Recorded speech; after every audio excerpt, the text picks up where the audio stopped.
Hey, so I wanted to talk for a second about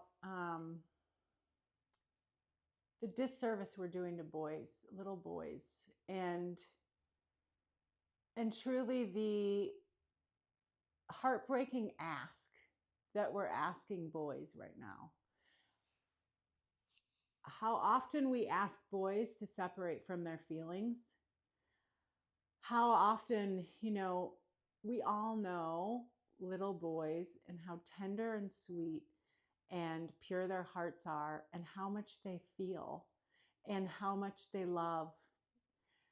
And then time goes on, and we see those same boys becoming teens or adults, and they're hardened and they're separated from their emotions because of toxic masculinity and all the things we ask boys to do and ways that we ask boys to separate from their feelings in order to fit in. And, um, it is my hope and intention that conscious care cards, you're pulling the card and you're doing the card, whether it's a boy or a girl, and that you maybe are lucky enough to have a male adult in your family that can show and share about feelings and about how they feel, and maybe how lonely it is to be a man who has feelings, and how hard it is to find other friends as a man who maybe have equally tender feelings, and that they really can't talk about it as dudes.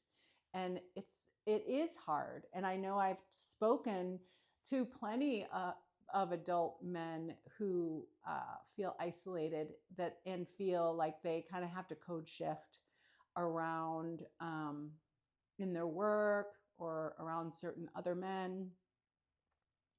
So if you're a parent and you're parenting your son, maybe really I ask you to just be aware of what you're doing and how you're doing it differently than with your daughter.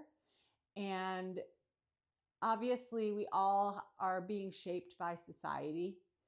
But maybe bring some awareness to that and come to Conscious Care community, and let's talk about that and talk about what we're doing and why we do it and how we maybe can unwind from those practices together.